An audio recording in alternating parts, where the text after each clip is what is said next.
Hello বন্ধুরা, সবাই কেমন আছো? চলে এলাম আমার পঞ্চলিঙ্গেশ্বর ভ্রমণের দ্বিতীয় পর্ব নিয়ে। আমরা রেডি হয়ে বেরিয়ে পড়েছি দুবলাগড়ি যাওয়ার উদ্দেশ্যে।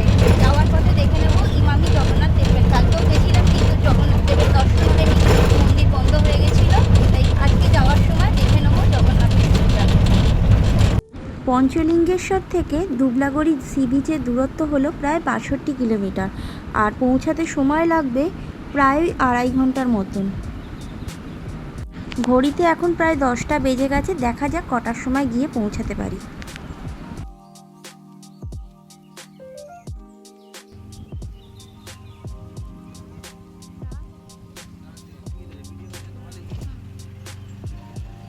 দুবলাগড়ি যাওয়ার সময় পথে পড়ল বুড়িবালাম নদী।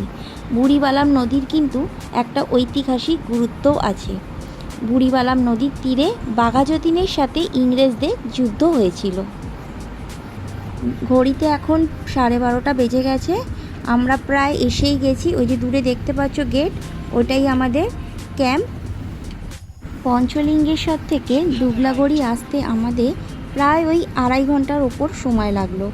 মাঝে যেহেতু আমরা ইমামি জগন্নাথ টেম্পলে আধ ঘন্টার মতন সময় কাটিয়ে এসেছি, তাই জন্য আরেকটু দেরি হলো, নাহলে আরেকটু আগেই চলে আসতাম।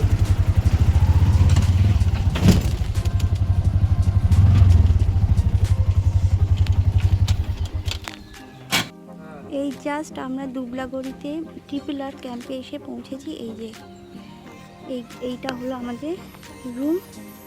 চলো একটা ছোট্ট করে রুম ট্যুর দিয়ে দিই।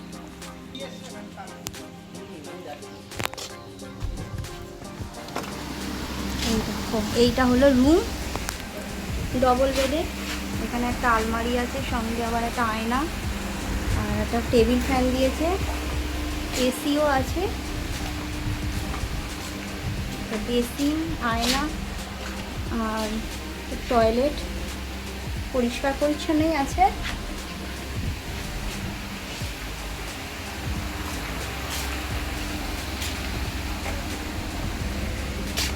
চলো একটু ফ্রেশ হয়ে নিই, পরে তোমাদেরকে রিসর্টটা ভালো করে ঘুরিয়ে দেখাবো। এই দেখো, এখানে আসতেই আমাদের ওয়েলকাম ড্রিঙ্ক হিসাবে ডাব দিয়ে দিয়েছে। এবারে এই দেখো, চারদিকটা দেখে নাও। চলো এবারে একটু ফ্রেশ হয়ে নিই। এইবারে আমরা ক্যাম্প থেকে বেরিয়ে আমরা একটু সমুদ্র দর্শন করতে যাচ্ছি। এই যে দুদিকটা দেখো, পুরো ঝাউবনে ঘেরা, আর এত নিরিবিলি। আর ক্যাম্পে তো শুধু আমরাই আছি, আর কেউই নেই। আসলে এত গরম পড়েছে তো সবাই পাহাড়ে চলে যাচ্ছে মনে হয়, সমুদ্রে বোধহয় কেউ আসছেই না। এই যে সোজা রাস্তাটা দেখতে পাচ্ছ, এই সামনে গেলেই একটু হাঁটলেই সমুদ্র।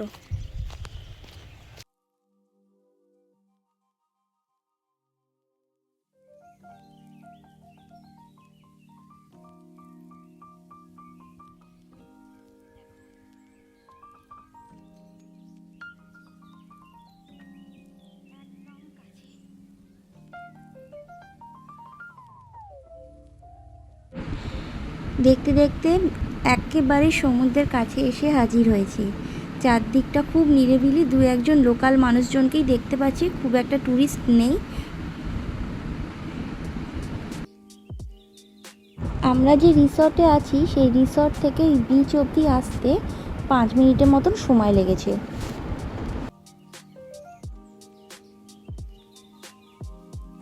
আজ বহুদিন পর সমুদ্রে এসে মনটা খুবই ভালো হয়ে গেল।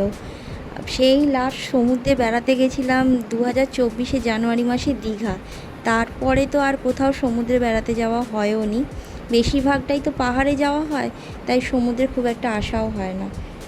একটা মজার কথা তোমাদেরকে বলি, পাহাড় যেহেতু ভালোবাসি তাই বেশিরভাগ তো পাহাড়েই যাই। আজকে কিন্তু পাহাড় আর সমুদ্র একসাথেই দর্শন হলো।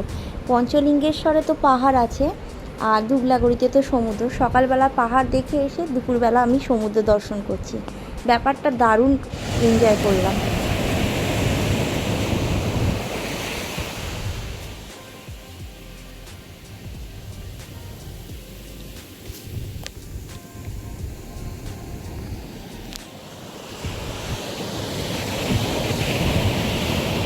ওই দিকটা আরেকটা ক্যাম্প আছে, ওই জন্য ওখানে কিছু মানুষের ভিড়।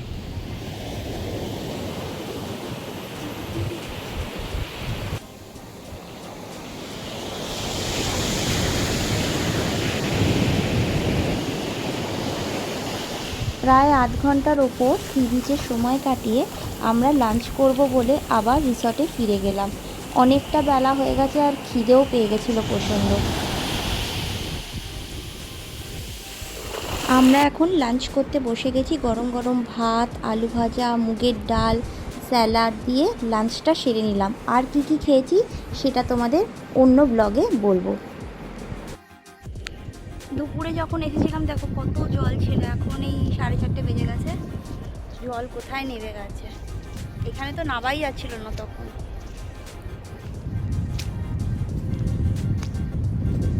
কথায় কথায় তো বলাই হয়নি আমরা এখন কোথায় আছি। আমরা আছি দুবলাগড়ি সি বিচে। অনেক দূরে সমুদ্রটা চলে গেছে। আর এই পুরো ঝাউবন, এটা একটা ভার্জিন বিচ, আর আমরা এসেছি ঠিক ওই জায়গাটা থেকে।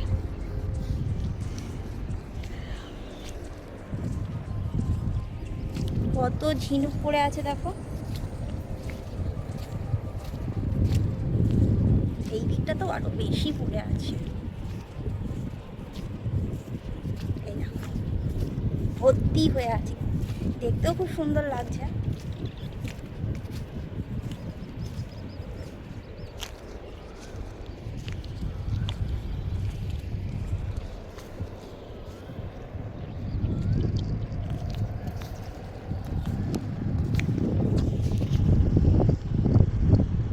বিচে প্রচুর লাল কাঁকড়াও আছে, আর যে ছোট ছোট যে কাঁকড়াগুলো হয় এই দেখো দেখতে পাচ্ছ, সেই কাঁকড়াগুলো প্রচুর আছে।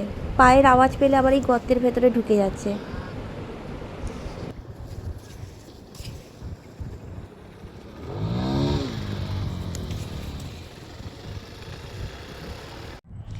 এই মুহূর্তে আমি দুবলাগড়ির যে ঝাউবনটা আছে সেখানটা দাঁড়িয়ে আছে, এই দেখো। আর এখানে এসে আমার একটা দুর্ঘটনা ঘটে গেল। দুর্ঘটনা ঠিক বলবো না, আমার জুতোটা ছিঁড়ে গেছে। এই সমুদ্রের মধ্যে জুতোটা পরে গেছিলাম, আর তারপরে যখন সমুদ্র থেকে ফিরে আসছি তা একটু হাঁটলাম, এটা দেখি জুতোটা ছিঁড়ে গেছে।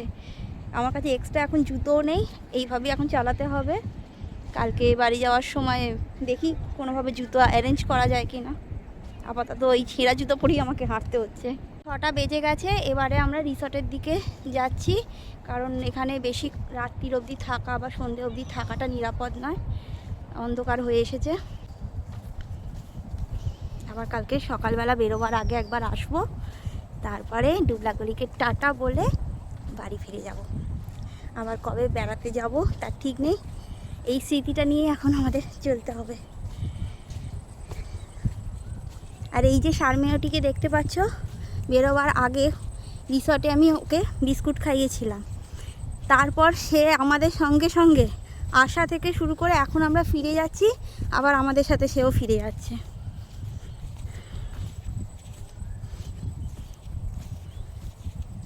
চল। রিসর্টে ফিরে এসেই দেখলাম চারদিকে সমস্ত লাইটগুলো জ্বালিয়ে দিয়েছে, কি সুন্দর দেখতে লাগছে। এখানে কিন্তু মাঝে মধ্যেই কারেন্ট চলে যাওয়ার একটা সমস্যা আছে, তবে জেনারেটর আছে, অসুবিধে নেই। আরেকটা প্রবলেম গত দুদিন ধরে আমি এখানে ফেস করছি, পঞ্চলিঙ্গেশ্বর আর দুবলাগড়িতে নেটওয়ার্কের খুবই প্রবলেম।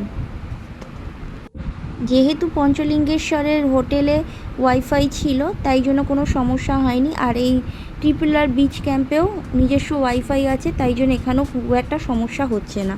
তবে বাইরে গেলেই তখন তার নেটওয়ার্ক পাওয়া যাচ্ছে না, খুব সমস্যা হচ্ছে। ইভিনিং স্ন্যাক্সে মেদু বড়া আর একটা করে চপ দিয়ে গেছে। সাথে দিয়েছে 1 কাপ গরম গরম চা। ঘড়িতে এখন 10টা বেজে গেছে, ডিনার করতে চলে এসেছি। গরম ভাত, চিকেন আর পনির দিয়ে একটা মিক্স ভেজ দিয়েছে, সেই দিয়ে ডিনারটা সেরে নিলাম।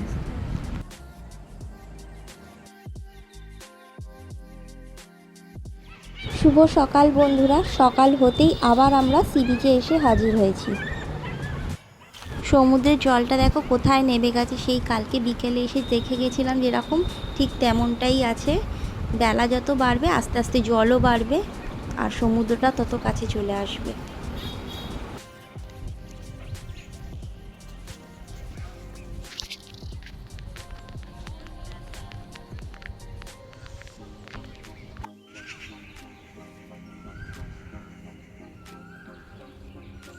বেশ খানিকক্ষণ সময় কাটিয়ে এবারে আমরা রিসর্টে ফিরে যাচ্ছি, কারণ ঘড়িতে এখন প্রায় 8:30 বেজে গেছে। গিয়ে ফ্রেশ হব, ব্রেকফাস্ট করব, তারপরে ওই 9:30 10টা করে অটো বলে দেওয়া আছে, সেও চলে আসবে। অটো করে আমরা বালাসোর স্টেশনে দিকে রওনা দেব। দুবলাগড়ি থেকে বালাসোর স্টেশনের দূরত্ব প্রায় 32 কিলোমিটার, আর পৌঁছাতেও সময় লাগবে ওই ধরে নাও 1 ঘন্টা থেকে 1.5 ঘন্টার মতন। চলো তাহলে রিসর্টে যাওয়া যাক।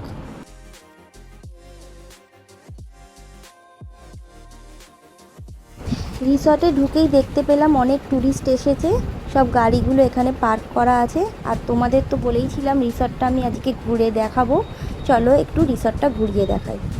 ঢুকেই গেটের ডান দিকে পড়বে 5টার মতন টেন্ট। এই টেন্টের বাথরুম কিন্তু কমন। টেন্টের ঠিক উল্টো দিকেই রয়েছে 4টে কটেজ, আর মাঝখানে রয়েছে একটা বারবিকিউ করবার জায়গা। আর দেখো ট্রিপিলার লেখা যে ছাউনি করা আছে যে জায়গাটা, ওখানে সন্ধেবেলা বসে স্ন্যাক্স এনজয় করতে করতে সবাই মিলে গল্প করতে পারো। আর এই যে জায়গাটা দেখতে পাচ্ছ, এটা হলো খাওয়ার জায়গা। পাশে রয়েছে আরও 2-4টে কটেজ, আর তার পাশে রয়েছে কমন বাথরুমগুলো। সন্ধেবেলা যখন সব লাইটগুলো জ্বলে ওঠে, এই জায়গার পরিবেশটা একদম অন্য ধরনের হয়ে যায়। আর নিচে যে কটেজগুলো আছে দেখো, অনেকগুলোই কটেজ আছে, সব এসি নন এসি সব কিছুই আছে। এই কটেজগুলোর সামনেই রয়েছে আরেকটা বারবিকিউয়ের ব্যবস্থা।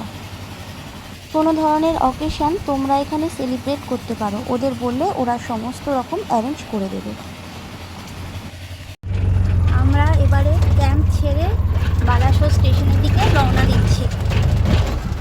দুবলাগড়ি থেকে বালাসোর স্টেশন পর্যন্ত অটো ভাড়া লেগেছিল 700 টাকা। এই রেটটা কিন্তু সিজন অনুযায়ী ওঠানামা করে। আর তোমরা যদি একটু কমফোর্টেবল জার্নি চাও, তাহলে 1000 থেকে 1200 টাকার মধ্যে 4 হুইলার অ্যাভেলেবেল। এখানে প্রচুর ক্যাম্প আছে, তাদের বলে দিলেই তারা অটো কিংবা 4 হুইলারের ব্যবস্থা করে দেবে। দুবলাগড়ির পাশেই আছে বাগদা বিচ, হাতে সময় থাকলে সেটাও ঘুরে আসতে পারো। কথা বলতে বলতে আমরা পৌঁছে গেলাম বালাসোর স্টেশনে। স্টেশনে ঢুকেই জানতে পারলাম ধৌলি এক্সপ্রেস প্রায় 1 ঘন্টার মতো লেট আছে। এখন স্টেশনে বসে ট্রেনের অপেক্ষা করা ছাড়া আর কোনো উপায় নেই। ঘড়িতে এখন 3:50 বাজে, ট্রেনটা ছেড়ে দিল। আর ট্রেনে উঠে জানতে পারলাম ট্রেনটা কিন্তু পুরো শালিমার অবধি যাচ্ছে না, কোনো কারণে ট্রেনটা সাঁতরাগাছি অবধিই যাবে। যাই হোক, আমরাও সাঁতরাগাছি অবধিই যেতাম, কিন্তু যেসব যাত্রীরা শালিমার অবধি যাবে তাদের একটু অসুবিধে হবে। আজকের ভিডিও এখানেই শেষ করছি, দেখা হবে অন্য কোনো ভিডিওতে অন্য কোনো ভ্রমণের গল্প নিয়ে। ভিডিওটা যদি ভালো লাগে একটা লাইক করতে ভুলো না, বন্ধুদের সাথে ভিডিওটা শেয়ার করে দিও, আর চ্যানেলটাকে অবশ্যই সাবস্ক্রাইব করে দিও।